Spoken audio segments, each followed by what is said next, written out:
Paz do Senhor, meu nome é Gerson Frazão, estamos começando mais um EBD de cara a cara, esta pré-aula dedicada exclusivamente para você, professor, que como um subsídio para o preparo da sua aula que será ministrada.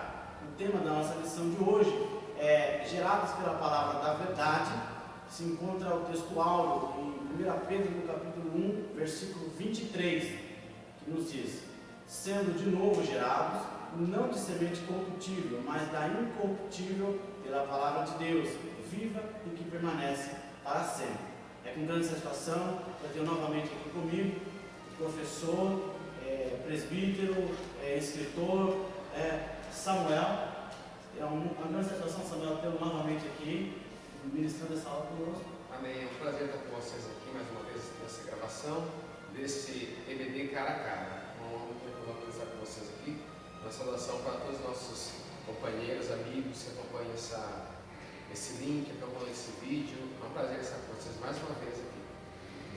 E conosco aqui, Samuel, está o professor, o grande ensinador da palavra, Elias Rosendo, que está aqui conosco. Hoje é uma grande honra ter você aqui, Elias.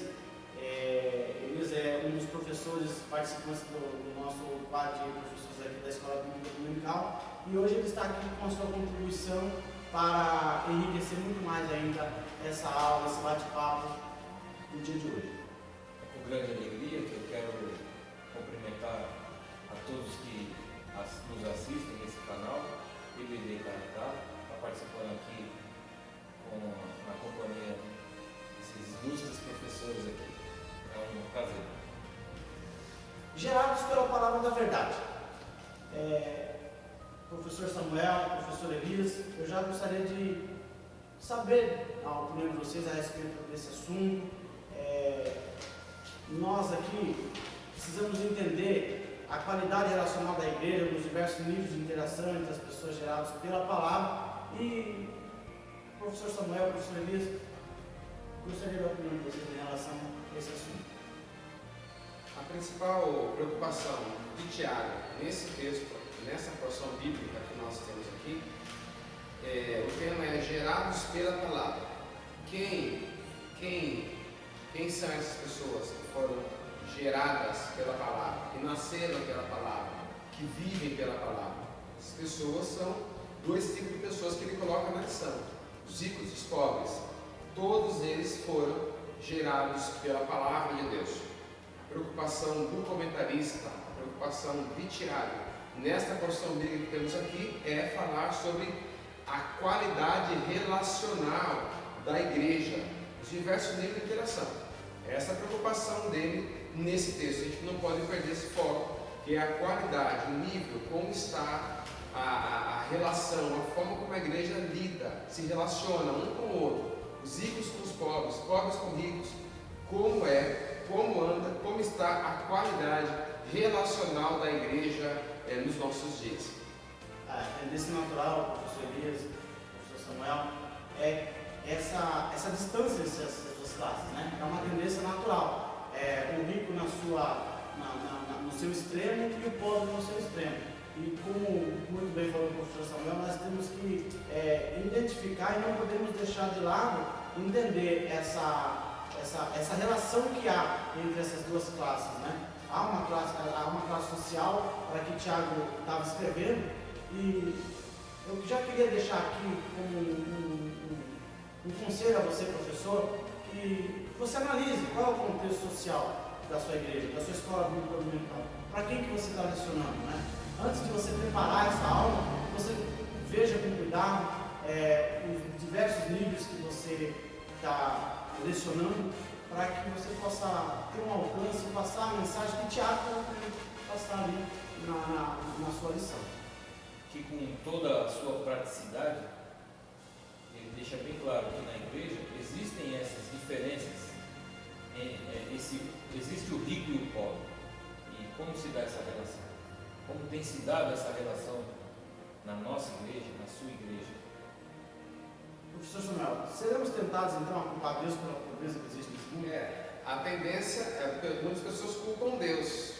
Porque se Deus é bom, por que tem pessoas que morrem de fome? Se Deus existe, por que tem gente que é pobre? Se Deus é tão bom, se Deus já sabe de tudo, por que tantas pessoas padecem necessidades, tantas formas? Então, nós temos uma tendência natural de culpar sempre alguém é culpado, né? Como Adão e Eva ali, alguém é culpado. Então, a mulher se obedeu, alguém culpa a serpente. Então, só falta então culpar Deus. Nós temos mania de culpar Deus. Em várias situações bíblicas encontramos pessoas culpando Deus. Lá na situação de Lázaro foi assim também. Se o Senhor estivesse aqui, meu irmão não teria morrido. Então nós temos uma tendência de culpar Deus.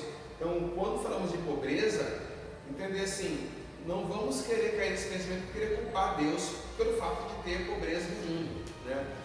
Existem pelo menos das pessoas mais ricas do planeta, uma lista enorme de homens ricos e tantos que tem no mundo aí. A revista Forbes sempre publica os nomes. Se 6 dos homens mais ricos do mundo juntassem sua riqueza, sem que eles precisassem ficar pobres, se 6 homens, os mais ricos do mundo, se juntassem, eles acabariam com a fome do planeta, se eles quisessem. Então, será que é Deus mesmo o culpado da pobreza no mundo? Né? Mas as pessoas morrem de fome. Então, quantos desperdícios de comida no mundo hoje? Comida jogada no lixo, em restaurantes, né? Deu 2 horas, acabou. Joga no lixo, não dão para ninguém comida. Quantos grãos se desperdiçam para levar, os caminhões que transportam alimentos, então desperdiça muita comida. Então, às vezes, culpamos Deus, como quem fosse Deus o culpado da tragédia e da fome e da pobreza no mundo. Não é bem assim, não. A culpa é do próprio ser humano que administra muito mal os recursos que Deus deu para ele, deu para nós trabalharmos, enfim. Nós somos os culpados de tudo isso. O homem administra muito mal a riqueza que ele tem. Eu acho interessante a porção bíblica de Deuteronômio capítulo 15, versículo 4.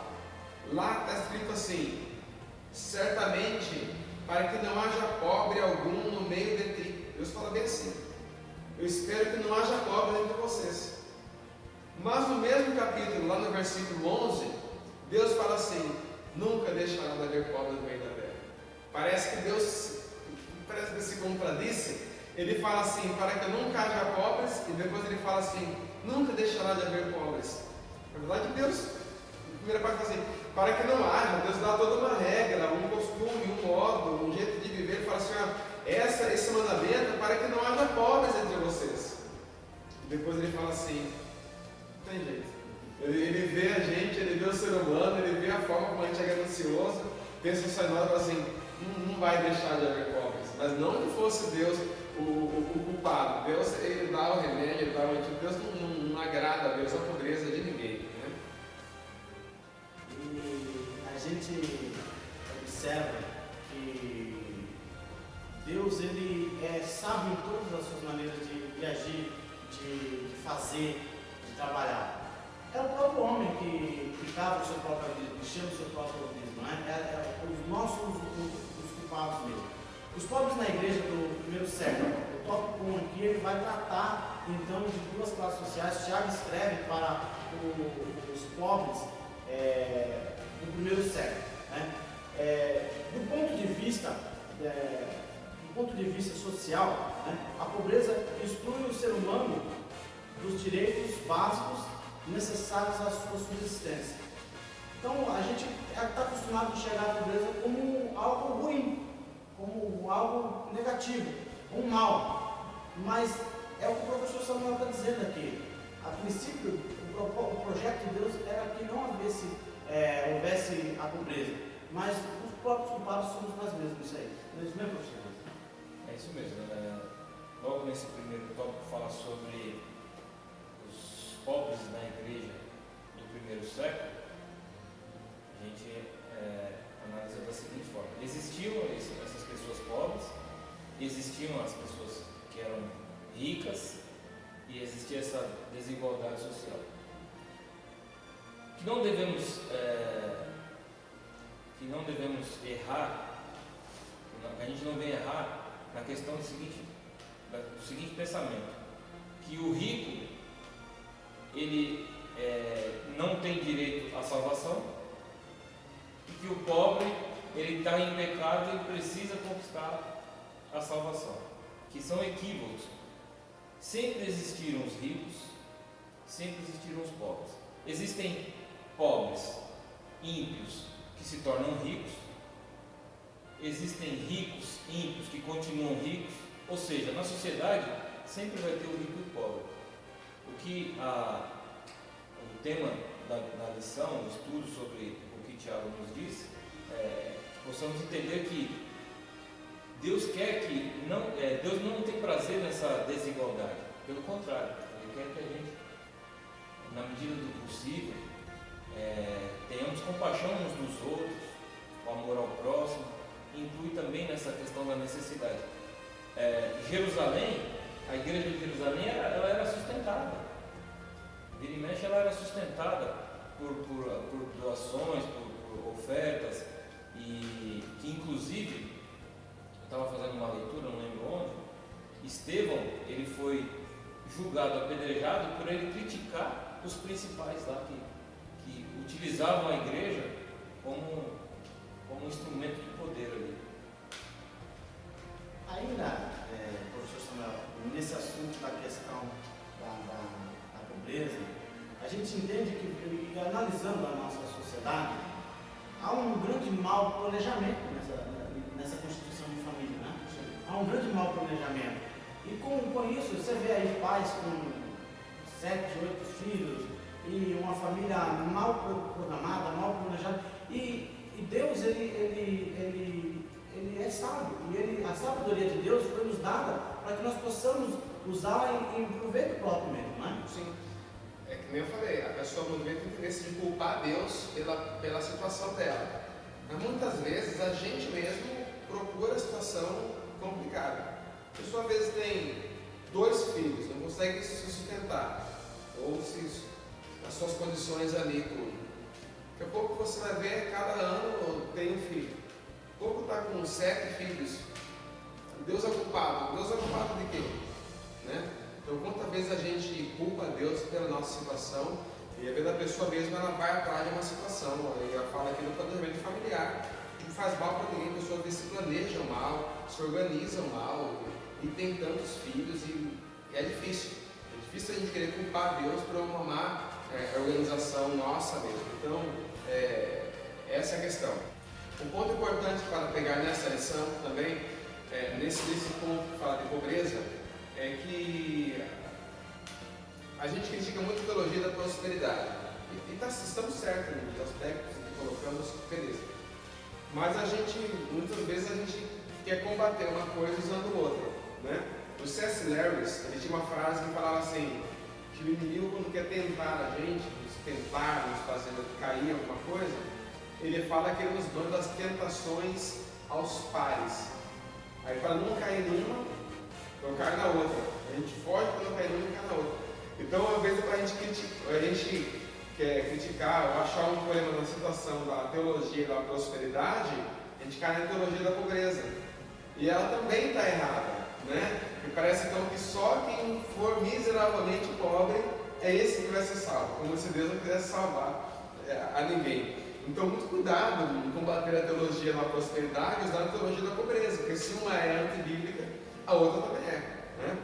Com certeza. Aproveitando o gancho que o Samuel está comentando aqui sobre a teologia da prosperidade e a teologia da miséria também, da pobreza, tem um texto, 1 Timóteo capítulo 6, e o verso 10, diz assim, porque o amor do dinheiro é a raiz de toda a espécie de males, e nessa cobiça, alguns se desviaram da fé e se transpassaram a si mesmos com muitas dores. Ou seja, não é o ter o dinheiro, não é o ser rico ou ser pobre, mas sim a questão da cobiça, o mau uso do dinheiro, o mau uso dos recursos.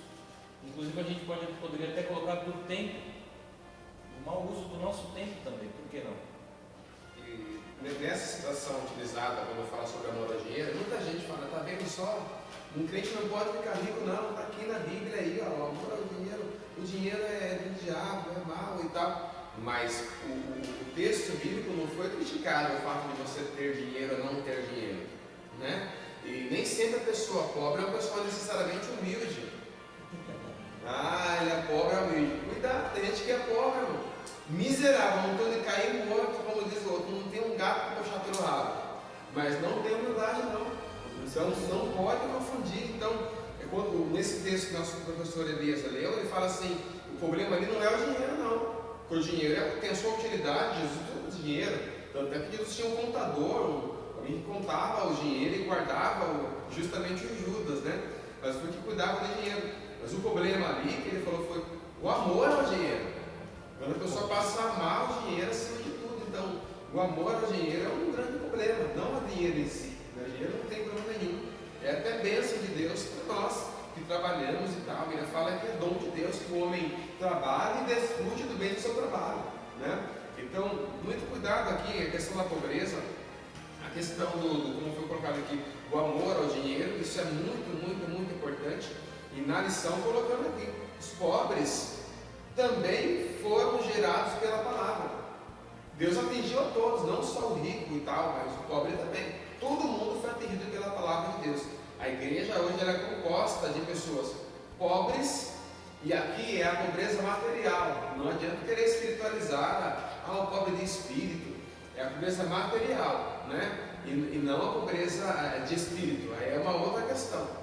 Que mesmo a pessoa rica, que entende que sua riqueza ela foi um dom de Deus para ela vai se ver sempre perante Deus como um pobre.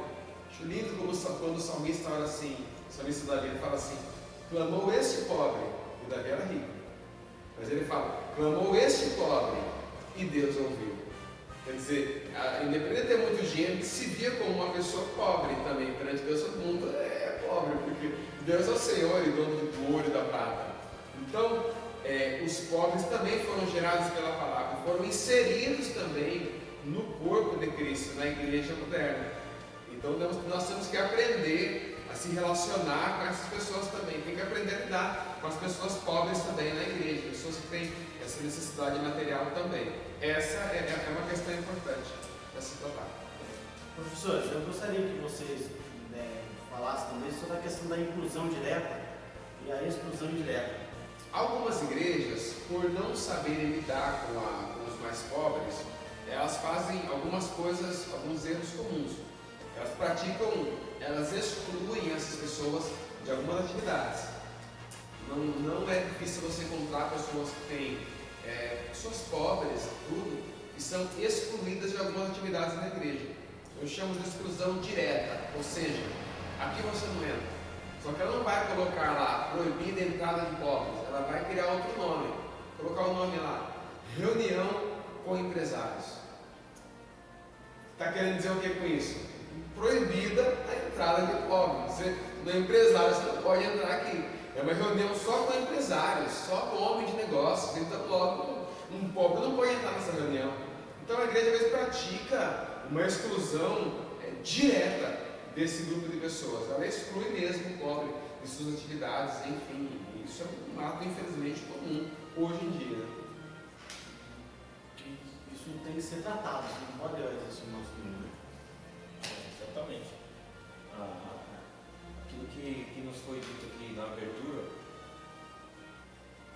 qual é o público que você tem na sua igreja? Você tem esse entendimento de que na igreja que você congrega existem diferentes pessoas, de classes sociais diferentes, e às vezes são feitos programações ou eventos que promovem essa exclusão de forma não intencional. E tomamos muito cuidado com isso. As pessoas, o público que frequentam as igrejas são das mais diferentes classes sociais. E a gente vai ver na missão ainda que Deus não faz acepção de pessoas, mas nós homens fazemos. Queremos selecionar aqueles que vão estar próximos a nós, aqueles que vão frequentar determinados eventos, porque isso é um perigo. E também, se os irmãos pararem para perceber, vocês parem para pensar um pouquinho. Quem são as pessoas que você cumprimenta quando acaba o culto? Pode pensar um pouquinho. Você vai concluir. São sempre as mesmas pessoas. Acabou o culto, você vai lá, pode ser. Sempre os mesmos. Então a gente não vai completar o outro, chega que tá lá atrás e tal, às vezes a gente reproduz um comportamento errado, a gente reproduz. Achei interessante uma reportagem que falava sobre racismo, e ela falava assim, que o brasileiro ele reproduz um comportamento, às vezes não intencional, mas ele reproduz. Aí perguntava assim na rua, todo mundo, você é racista? A pessoa falava assim, não. Você é racista? Não. Né? Existe no Brasil? Ela falava assim, existe, mas ela falava que não. Né? Então, existe no Brasil? Existe. Você é? Não. Existe discriminação com pobres na igreja? Existe. Você é? Não. Eu trato igual, mas não trata. Vai sempre cumprimentar os mesmos, chamar os mesmos, conversar com os mesmos. Então temos que incluir essas pessoas na igreja. Dentro dessa inclusão, dessa exclusão direta, não caberia aqui também, professores, nós entendemos a questão da, até mesmo separação para um cargo dentro da igreja, de acordo com uma condição social. Às vezes a gente tem um irmão que tem um grande talento e ele às vezes não é observado porque é humilde. Também acontece isso, né? Sim. E não é privilégio nosso, né? Essa discriminação dos pobres não é privilégio nosso. Vamos olhar na Bíblia, vocês vão ver lá na igreja de Atos, só tudo tranquilo ali, em paz. Línguas estranhas, profecias, todo mundo em paz, ouvindo aquelas mensagens fantásticas de Pedro, mas de repente aconteceu a primeira discussão na igreja. E foi justamente com as viúvas, as mais pobres da igreja. Quer dizer, é uma discussão que lá atrás já vinha, né? Essa forma de tratar as pessoas menos favorecidas na igreja. Então lá atrás já tinha essa discriminação, essa exclusão direta desse grupo social da igreja. E também tem a indireta, a exclusão indireta. O professor Samuel nos ajude com esse entendimento. Se tem a exclusão direta, tem a exclusão indireta.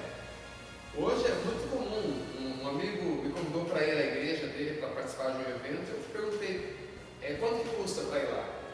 Quanto tem que pagar para entrar? Então, muitos dos eventos na igreja que a gente promove hoje, você tem que pagar para você ir. Então, mas é R$500, você vai pagar em 10 vezes no cartão. Beleza, mas e os pobres? Nem tem um cartão de crédito, não tem condição. Será que a gente está... Eu chamo isso de exclusão indireta. É uma forma de você não permitir que as pessoas entrem lá. E tem eventos que a igreja promove caríssimos, de R$1.000, R$2.000, R$3.000. Uma pessoa pobre não vai poder frequentar, nem passar na porta. Né? Então, é uma exclusão indireta dessas pessoas. Então, cuidado também. Ainda que tenha um evento caro, que custe alguma coisa, mas vamos tentar incluir também aquele que não tem condição de pagar para participar, que ele possa também entrar, ou alguma coisa que seja feita para que eles também sejam inseridos naquele evento, participar também, interagir também, que ele possa fazer parte. Ao organizar o evento, você já calcule um número X de pessoas que vão participar, pessoas que não têm condição de pagar, mas que possam participar e nós possamos não praticar a exclusão indireta também desse grupo de pessoas. Nessas oportunidades, uma chance de você colocar uma conscientização entre os irmãos sobre a necessidade dos outros. Tem muitas pessoas que estão na igreja e não percebem a necessidade do outro. Né? Muitas festas, muitas festividades aí, eventos, retiros, passeios e outros tantos, né, como o Samuel bem disse. E esquecem de que existem pessoas que querem ir, mas não podem, por falta de recursos. Na verdade, então, o que a gente entende aqui é que a preocupação que Tiago teve, professores, foi exatamente tratar essa questão para que não se haja, porque Deus não faz acepção de pessoas, então nós também temos que ter a mente de Cristo e não fazer a acepção de pessoas. Quando for trazer os nossos eventos, fazer as nossas reuniões, que possamos olhar de uma forma universal e não parcial, na sua totalidade. Né? Sim. O que o Tiago quer fazer a gente entender ao lermos a sua carta é isso. Somos iguais. Deus não faz acepção. E ele fala no capítulo 2, verso 5. Ouvi, meus amados irmãos, não escolheu Deus os que são pobres quanto ao mundo, para fazê-los ricos na fé e herdeiros do reino que prometeu aos que amam? Então Deus não separou, Ele escolheu a todos, o rico, os pobres. Então nós não podemos também discriminar as pessoas, olhar com mais carinho, com mais atenção para as pessoas pobres também, que compõem a igreja de Jesus Cristo também. Olhar com mais cuidado para essas pessoas. Agora veja esse cenário. Tiago escreve para duas classes sociais. Ele escreve para os pobres e, em contrapartida, ele vai escrever para os ricos também. Então, tinha lá pessoas abastadas, pessoas com posses, e ele também tratou a questão de ensiná-los de uma forma que agora sois gerados pela palavra da verdade. Então, como que agora esses ricos têm que proceder? Aos pobres ele orienta para que não venham almejar essa riqueza de uma forma gananciosa, de uma forma que você vai perder. Até muitas vezes a pessoa perde o sono querendo ter o que o rico tem. E muitas vezes ele não foi estudar, ele não foi se preparar, ele não foi procurar ter aquela condição que o rico tinha. Tiago escreve para essas duas classes. Ele escreveu para os pobres e também agora tem os ricos. E é o que a gente vai tratar agora a questão. O que Tiago fala para os ricos? Primeira coisa, a questão da transitoriedade, seja da riqueza ou da pobreza. No caso dos ricos, Tiago, no capítulo 1, versículo 10 e 11, ele está dizendo que é passageiro. Ele faz uma comparação com uma flor da erva. Vem o vento do deserto e murcha.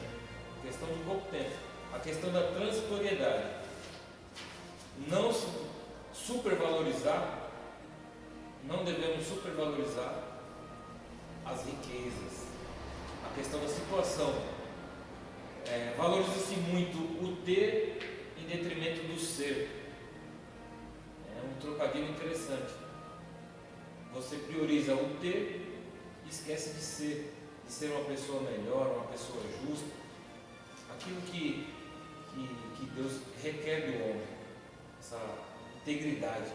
Uma pessoa justa é uma pessoa que enxerga a necessidade e procura agir de uma forma que possa reverter esse quadro. O rico está sendo aí alertado sobre exatamente isso, a sua dureza de coração. A pessoa que é mais pobre, ela não pode ter, ela tem que ter bom senso, ela tem que ter noção da sua própria realidade. Não pode ficar se medindo pela realidade do outro. Mas o irmão tem um carro importado. Mas o irmão mora numa casa enorme, sim. Então, ninguém foi ver que o irmão se matou de hora extra para trabalhar. Não, isso ninguém foi ver. Então, a gente está numa sociedade preocupada muito com o resultado. É chegar lá, ter claro no micro-ondas e pegar a comida em 3 minutos. Né? Ir lá fazer, temperar, comprar uma matéria. Então, a gente vê a situação pronta e a gente vê que demora-se muito tempo só construir a riqueza dela, está ali muito tempo que ela construiu, trabalhou, ralou, abriu mão de um monte de coisa. Enquanto o outro estava indo lá passear, curtir, namorar, conhecer mulheres, o outro estava ali se matando de estudar, aprendendo, se interagindo, fazendo cursos, se especializando, aprendendo outro idioma, e tudo isso daí. Então, às vezes a pessoa mais simples olha e fala, nossa, olha, pensa que caiu do céu, até mesmo Jó. Às vezes a gente se ilude com Jó, pensa que cai do céu de riqueza. Né? Jó na Bíblia, ele aparece como, eu tenho para mim, que Jó, embora ele apareça no capítulo 1, do livro dele, como um homem rico, isso é uma questão filosófica, mas também com fundamento bíblico.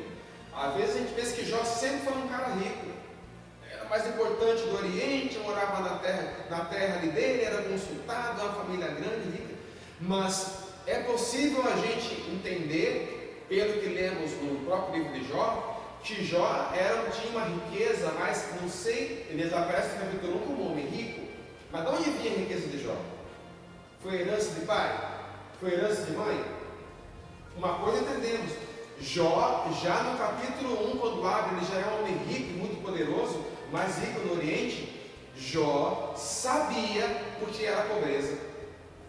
E tanto ele sabia que ele chega a afirmar, quando ele fica pobre, miserável, perde tudo que ele tinha, ele chega a dizer assim: o que eu temia aconteceu. Por que Jó tinha medo? O que ele temia? Ele temia aquela situação de pobreza que ele estava vivendo. E por que ele tinha medo daquilo ali? Porque ele já sabia o que era aquilo. Então a riqueza de Jó, ela é fruto de um trabalho. E depois, quando a gente vê lá, mas Deus deu em dobro. Aí faz aqueles cultos, Deus vai dar em dobro para você, igual fez com Jó. Bom, parece que Jó acordou no outro dia, estava rico. Começou a cair dinheiro no quintal dele. Fez direito, porque a gente vai ver que passou muito tempo. Não sabemos quanto tempo levou, desde a situação de miséria de Jó, até ele orar, buscar a Deus e tudo mais. Jó vai negociar de novo, vai negociar, vai fazer negócios, vai resolver. E Jó não era que nem os crentes de hoje que assinam contrato sem ler. Tenho certeza que Jó era um homem que sabia negociar. Ele via o melhor negócio, assinava. Certo é que lá na sua velhice, lá na frente, a Bíblia diz que Jó já tinha em dobro tudo que ele tinha antes. Mas não vamos se iludir, achar que Jó era um homem que caía dinheiro no quintal dele. Pelo amor de Deus, Jó, e tem mais uma coisa: a riqueza, irmãos, a riqueza é um dom. Não é todo mundo que tem condição de ser rico. Ganha R$1.000 por mês, já está devendo 10 mil no banco. Então, a Bíblia fala assim: você já fia no pouco. Se contente com o seu soldo, com o teu salário, né? E sobrou muito te colocarei. Então a riqueza é um dom. Então o mais pobre tem que ter. É complicado, a pessoa é pobre, só sobre pobreza e quer ficar lendo revista caras, meu irmão. Não, mas eu vou ver aqui, olha, o Neymar ganha 50 milhões. Isso edifica você em quê? Né? Então tem que ter bom senso da nossa realidade de situação material. Então, o pobre tem que ter bom senso e o rico, bom senso também. Imagine, pessoa rica, está numa igreja que só tem gente pobre. Vai chegar lá vai querer pregar de tablet, meu irmão. O cara com um lápis pela metade, uma borracha em cima, apontando, e você vai chegar lá com um tablet do lado dele. Você quer humilhar o cara, né? Você quer humilhar o cara. Porque lá em Corinto, na igreja primitiva, eu acho interessante uma coisa, Denise. A Bíblia diz que eles tinham todas as coisas em comum. Então ninguém queria ser melhor que o outro. E lá tinha rico. O Barnabé vendeu a casa e foi levar a oferta lá. Então ninguém queria ser, eu tenho um carrão aqui, eu tenho esse importado aqui. Não, todas as coisas tinham em comum. Eles não queriam parecer que tinham mais do que ninguém, né? Então, o rico tem que ter bom senso, né? Também. Nesse contraste, eu faço, não é sempre, mas eu faço visita a funcionários, né? A clientes, a clientes. E eu cheguei numa casa e me percebi que as condições da casa não eram as melhores. Parede tudo riscada, a molecada tudo riscando a parede, o quintal batidão de chão. E eu entrei dentro da casa para fazer a visita para esse cliente. O camarada tinha TV de plasma, de LED, a molecadinha tinha tudo, esses celulares com Android, tablet e TV por assinatura. E eu fiquei olhando aquilo e meu Jesus. Então, às vezes a questão que o professor Samuel colocou é você olhar o outro e querer ter aquilo que o outro tem. É exatamente isso. A gente tem que se contentar com as nossas condições social, a nossa condição financeira, para que às vezes a gente. Porque a questão de Deus não projetou a pobreza. É nós que entramos no nosso próprio abismo, na nossa própria situação caótica, né? Sim. Porque damos um passo na árvore eterna. O Samuel está falando, o Jorge está falando, eu veio aqui no pensamento. A questão da felicidade, conceituar a felicidade. Ter ou ser. Ser feliz, irmãos, Deus tem que estar no centro da sua vontade, dos seus sonhos, dos seus ideais. Deus tem que estar no centro. A felicidade é almejada por todos, todos querem ser felizes. E muitas vezes aquele que tem muito não tem a felicidade. E aquele que não tem tanto é uma pessoa feliz.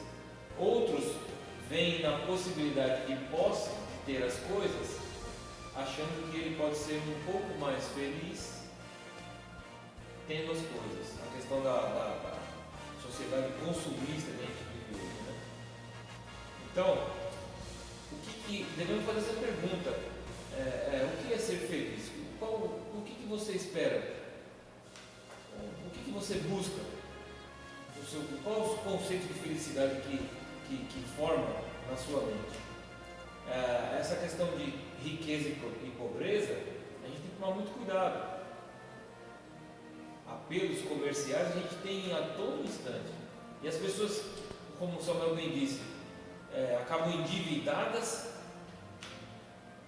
tornando-se até um tropeço para aquelas outras pessoas que estão no seu entorno, os seus familiares, porque ele é uma pessoa consumista.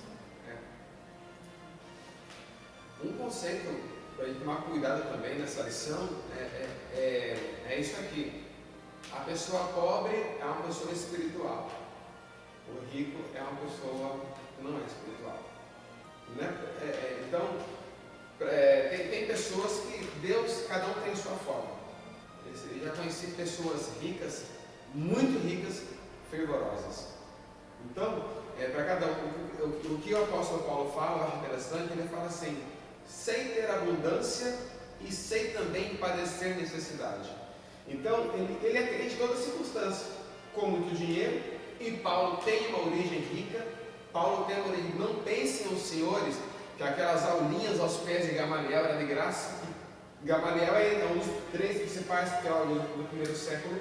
Então, ele tem uma educação privilegiada, e ele fala assim, então, Paulo é rico, então ele sabe, só que ser rico não faz dele, ele aprendeu a servir a Deus na sua riqueza, e também aprendeu a servir a Deus na sua necessidade.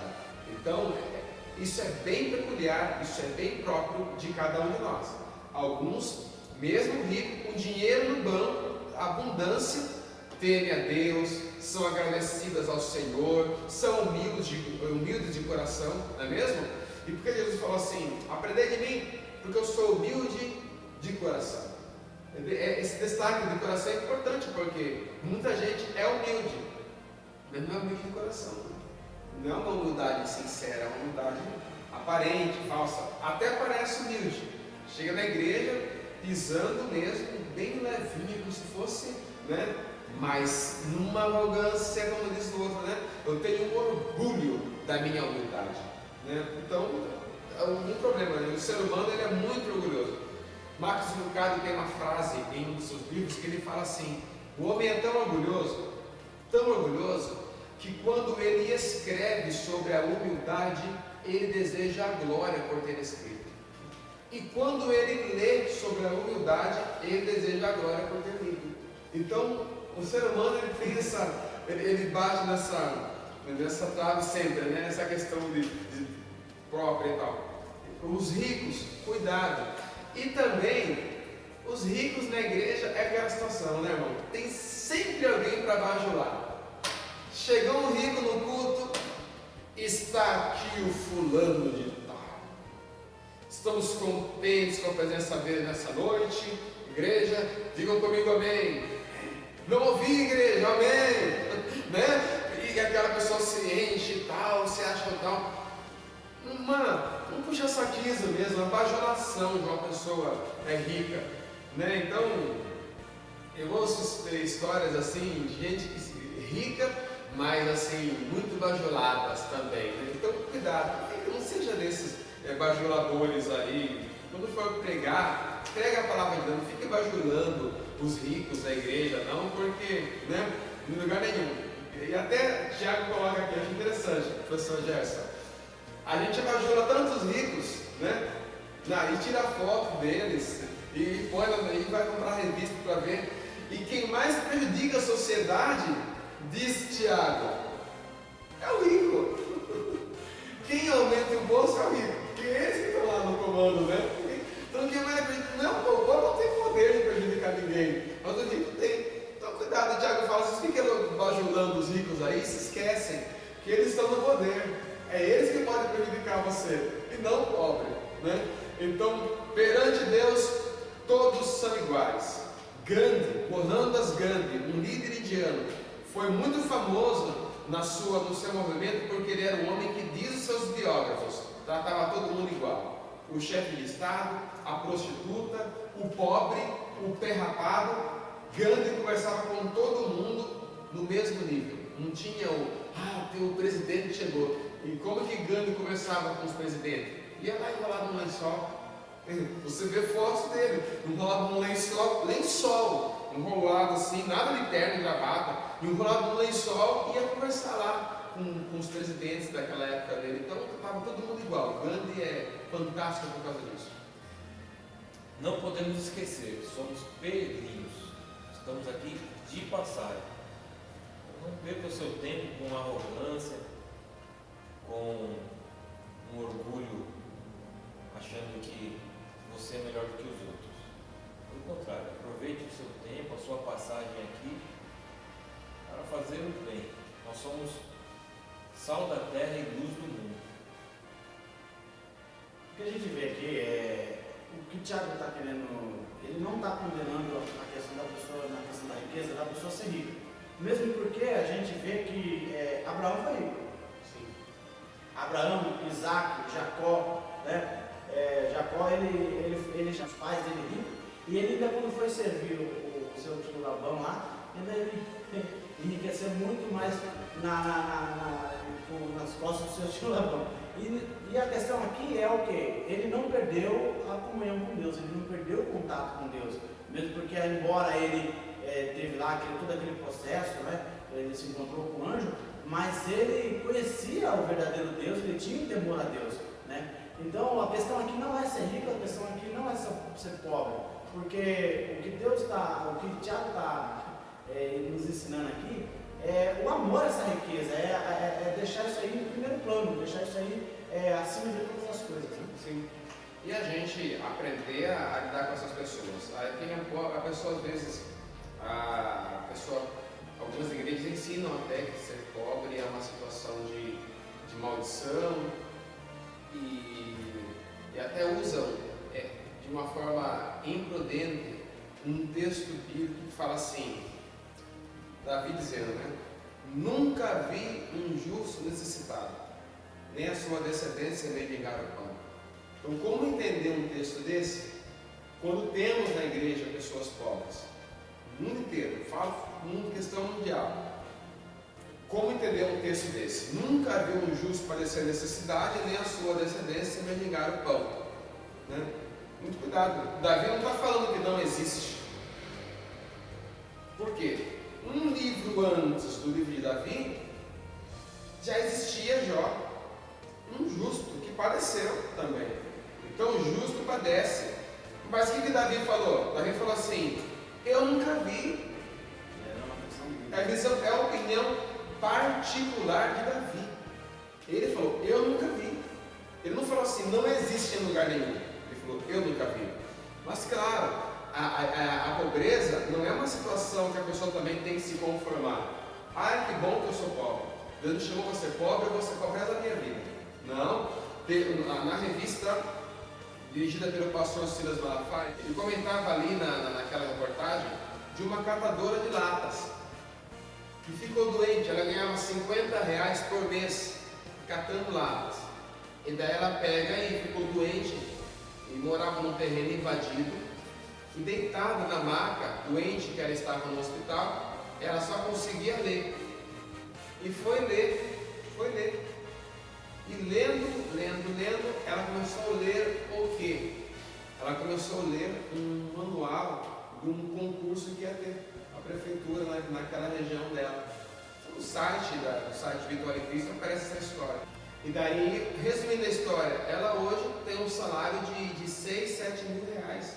Concurso público, passou, né? Não pode se conformar, eu sou pobre. Não, você tem que procurar aprender, estudar. estudar, ler, não se conformar com a sua pobreza, e tentar estudar, trabalhar. E a igreja também abrir condições para que as pessoas possam, né, também desenvolver o seu trabalho, o seu esforço e crescerem também, e crescerem socialmente falando, né, na questão social também, financeiramente falando também. Que os irmãos possam ver assim e aprender a lidar também com os mais pobres, materialmente falando, nesse sentido. Depois que Tiago fala então da questão dos ricos e dos pobres, ele passa a falar então sobre o caráter. É o próximo tópico da lição, falando Deus só faz o bem. E ele abre dizendo assim: não erreis. Esse não erreis é um sinônimo de preste atenção, atentem, olha só, Deus só faz o bem. Então, para deixar bem claro que Deus tem um sentimento sempre de bom. Deus não é um Deus cruel, de mal, não deseja mal para ninguém, não cria nada que faça um desconforto para ninguém, né? Deus só faz o bem. Então, quando o Tiago fala não erreis, ele fala assim: se você pensar diferente, você está errado. Ele fala assim: preste atenção, não erreis. Todo dom e boa dádiva vem de Deus. As pessoas elas se enganam quando interpretam que por uma situação passageira que ela está vivendo, um infortúnio, que Deus não está ouvindo, que Deus não está agindo, que Deus não está trabalhando. Esse é o maior engano do ser humano. A gente viu muito bem numa lição anterior que muitas das aflições são para nos provar. O povo de Israel teve algumas nações, alguns povos que eles não conseguiam derrotar, que era a permissão de Deus, para que eles fossem testados na batalha. No Deuteronômio a gente vê muito isso.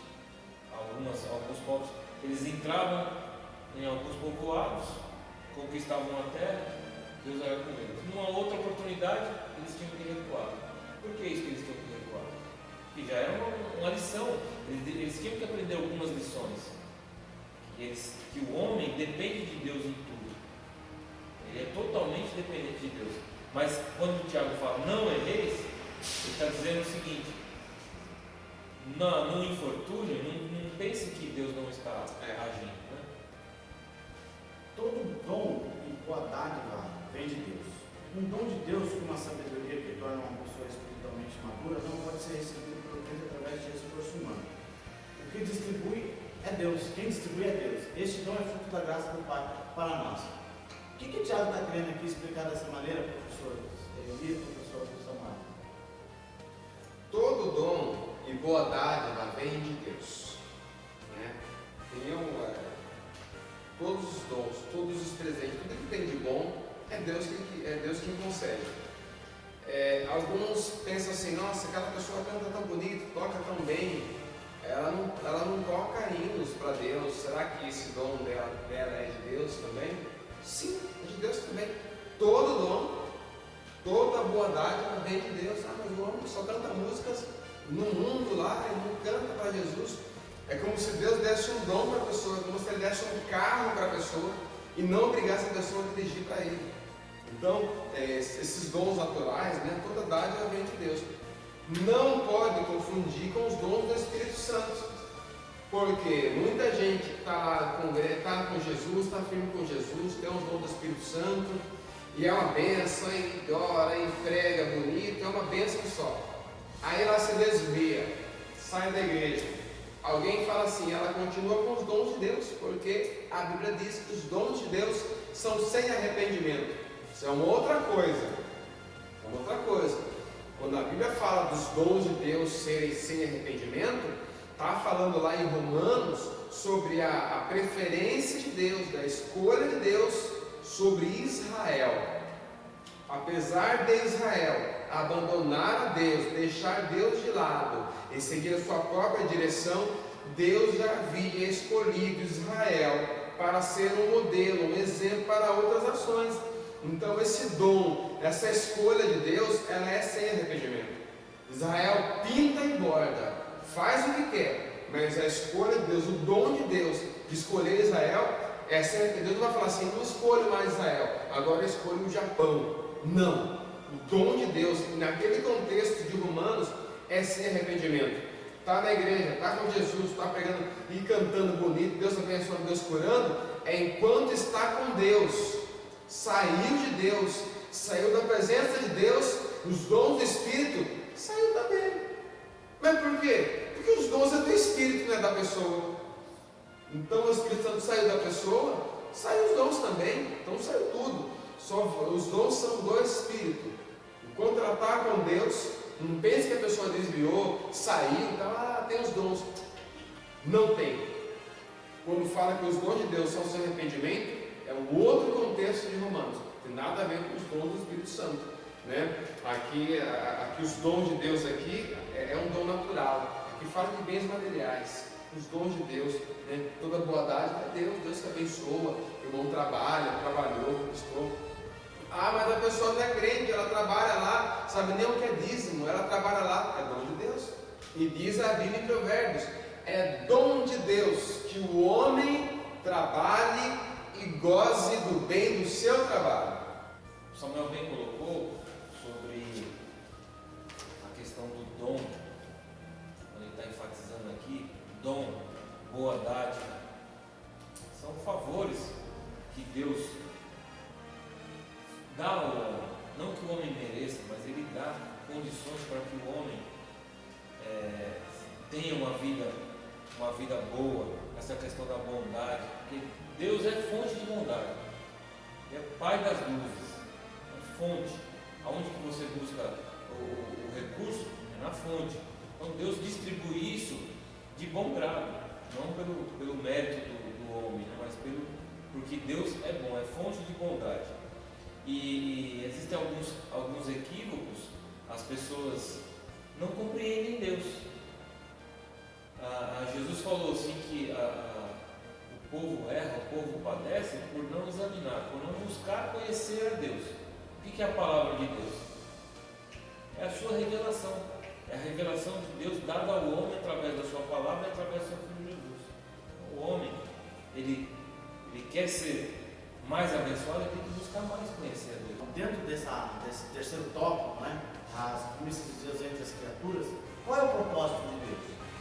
Qual que é, na visão do Tiago, o propósito de Deus para a igreja? Sem sombra de dúvida, é a salvação. A salvação, ela é o principal, é a mensagem. O Evangelho, o que é o Evangelho?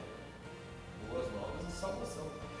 Então, a salvação, ela é o primordial, o primeiro propósito de Deus para com o homem é a salvação. Embora a gente vê muita ênfase a outras bênçãos hoje em dia, né? Eu tenho meu carro, comprei minha casa. Mas a maior bênção de Deus para a humanidade é a salvação. E ela é uma bênção tão especial que todo mundo sai ganhando. Se Deus abençoar um irmão e der uma casa para ele, vai ser muito bom para aquele irmão. Deus abençoar a outra irmã e ela ganhar dinheiro, virar uma empresária, vai ser muito bom para ela. Mas o dom da salvação, o milagre da salvação, o propósito, a bênção da salvação, todo mundo sai ganhando. Não ganha só a pessoa, ganha a família dela, ganha os pais, ganha a família, ganha a igreja, ganha a sociedade. Todo mundo sai ganhando com a bênção da salvação. Então aqui está uma diferença entre a bênção da salvação e as bênçãos materiais. A maior bênção é a salvação. Por quê? Porque todo mundo ganha. Você vê, não é só a pessoa que está ganhando. Às vezes você vê aqueles programas de televisão, aquelas pessoas que gravando um programa, vamos ver como são as pessoas lá de tal país. Aí você fica vendo a pessoa viajar, ir em outros países, conhecer outras culturas. Fala, nossa, que legal. Então só a pessoa está ganhando, porque você está perdendo, você está vendo ela se divertir. Você está vendo ela passear, vendo ela conhecer. Mas você está sentado ali. Então só a pessoa está ganhando. Salvação não. Todo mundo ganha. Ganha a pessoa, se ela for casada, ganha o marido, ganha a esposa, ganha os filhos, que bom ter um pai salvo, né? Um avô salvo, um pastor salvo, um obreiro salvo. Quando uma pessoa que vive a salvação, ela tem a maior bênção na vida dela, porque todo mundo que está com ela está ganhando também. O que a gente vê aqui não é essa ênfase na questão da salvação. A receba a vitória, receba a bênção. É lógico que o crente fomos chamados para ser vitoriosos, mas muitas vezes essas pregações, essas mensagens, elas são voltadas muito para a questão material. E a gente esquece de ensinar a salvação. O propósito de Deus é que todos nós sejamos salvos e não sejamos condenados com esse mundo, né? E independente da classe social, o Thiago estava mostrando aqui, independente de você ser pobre, você ser rico, o propósito de Deus é a salvação. Inclusive o comentarista ele cita Lucas 11, né? Aquela passagem de Lucas 11, que é onde ele fala que nós sendo maus sabemos dar coisas boas aos nossos filhos. Imagina o nosso Pai Celestial, imagine Deus, né? Nessa questão. E ele fala, sabe dar o Espírito. E muitas vezes eu pego esse versículo, Samuel Muniz, e fala, olha, tá vendo? Deus vai te dar bênção, Deus vai te encher de bênção, receba aí. Eu estou vendo a bandeira da vitória com bordado de ouro, né? Chega até a mistificar a coisa aqui. Mas o propósito de Deus é nos dar o Espírito Santo, é as bênçãos espirituais e o principal de tudo, salvo. E salvação antes de cura até. Né? A gente percebe isso nos evangelhos, quando Jesus chega naquela casa ali, aquele homem deitado ali naquela cama, ele fala assim, perdoados eles são os seus pecados. Né? Jesus não curou ele, primeiro salvou. E aqui em Tiago é interessante, quando vocês veem aquela passagem quando ele fala assim, alguém que vós enfermos, está falando de salvação aqui, chama os presbíteros, né? Eles vão orar e tal. Aí Tiago fala assim, e a oração da fé salvará o doente. Mas orou lá, não curou o doente, então não curou, mas ele está salvo. A oração da fé salvará. Então aqui, o principal propósito era a salvação e não a cura. A oração da fé salvará o doente. Bem assim ele diz, salvará. Como a salvação ela tem mesmo prioridade na nossa vida. Temos que cuidar muito da salvação que recebemos de Deus. Que fique bem claro, a salvação ela é o foco principal. Estamos aqui de passagem, estamos nos aperfeiçoando. Oxalá que possamos atingir a estatura de varão perfeito. Nesse processo de aperfeiçoamento, devemos aprender algumas lições. Como já foi dito aqui hoje, as coisas não vêm num instante, da noite para o dia. Demanda um tempo, um trabalho, um esforço da nossa parte. Deus, com a sua bondade, está pronto para abençoar. Ele permite que nós venhamos a conhecê-lo no propósito principal da salvação. E no tópico 2, Deus só faz o bem, tem um subtópico que é o terceiro aqui, né? Que fala a origem de tudo, o que é bom está no Pai das Luzes. A origem de tudo, o que é bom está no Pai das Luzes. Então, o que tem de interessante aqui que a gente pode extrair como lição para nós?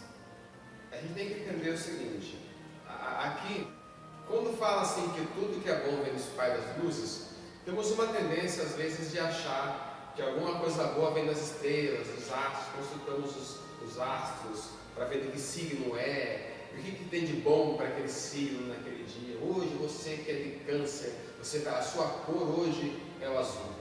Né? O seu número é o número tal. Não vou falar que é capaz de alguém ser aí e querer ir lá. Né? É só uma ilustração que eu estou dando aqui. Achando que dessas coisas é que vem alguma coisa boa para a gente. O que vem de bom para nós, a origem de tudo que é bom, está no Pai das Luzes. Ele está acima das estrelas, acima dos astros, acima de tudo isso. A origem de tudo que é bom está em Deus, e não no horóscopo. Acima de tudo. E tem até alguns irmãos aí, viu? Acostumaram a dar jornal, deixa eu dar uma olhadinha. Vai que, sei lá, né? Sei lá, vai que sei lá, começa alguma. Deixa eu dar uma olhadinha, ver o que me reserva a sorte.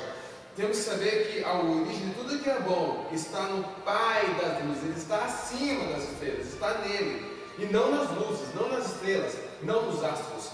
A origem de tudo que é bom está no Pai das Luzes, está em Deus, e não nos astros, nem nas estrelas. Não venhamos também a errar, a nos enganar, achando que Deus está assentado num trono, olhando para no momento em que você errar, você vai ser castigado. Não. Ele nos ensina, ele nos dá a oportunidade de aprender. Ele coopera, ele trabalha por aqueles que nele esperam. Essas lições que nos são dadas durante a nossa passagem aqui nessa vida são para nos aperfeiçoar. Estamos gerados pela palavra da verdade. E no auxílio bibliográfico, você professor, você pode jogar aí, nós temos aqui como subsídio assim, o perigo da pobreza é que uma pessoa pode invejar os ricos e se sentir inferior, ao passo que o perigo da riqueza é que uma pessoa pode tornar-se orgulhosa e arrogante. Foi esse o contraste que o apóstolo tentou nos ensinar nessa carta, dessa lição de hoje. Gerados pela palavra da verdade, o rico ele recupera a humildade ao contemplar o fato de que a riqueza material é passageira e que para vir até o Senhor ele abandonou a dependência de suas posses. O rico se despiu, ele abriu mão de suas posses, aproximando-se de Deus como um homem necessitado, procurando a salvação que está enraizada. Esse é a mensagem central dessa lição que Tiago quis ensinar, tanto nos seus extremos, riqueza, pobreza, que você possa ministrar uma boa aula no domingo, prepare, peça a orientação de Deus, ore, para que você possa atingir o objetivo dessa lição. Professor Elias, muito obrigado por tê-lo aqui, por ter aceito esse desafio, vir aqui, estar de cara a cara conosco, nos enriquecendo com essa boa aula. Deus abençoe grandemente a sua vida. Amém? Eu que agradeço, Deus abençoe os irmãos em nome de Jesus. Professor Mestre Samuel, Deus abençoe você mais uma vez, grandemente, por vir aqui abraçar esse projeto do Cara a Cara. Ele estará aqui nos ajudando e enriquecendo esse trabalho. Muito obrigado por abraçar esse projeto com a gente. Amém. É uma alegria muito grande para nós, uma experiência enriquecedora, estar com vocês aqui, compartilhando porções da Palavra de Deus. É um prazer, uma honra muito grande estar mais uma vez com vocês. Muito obrigado. Deus abençoe você.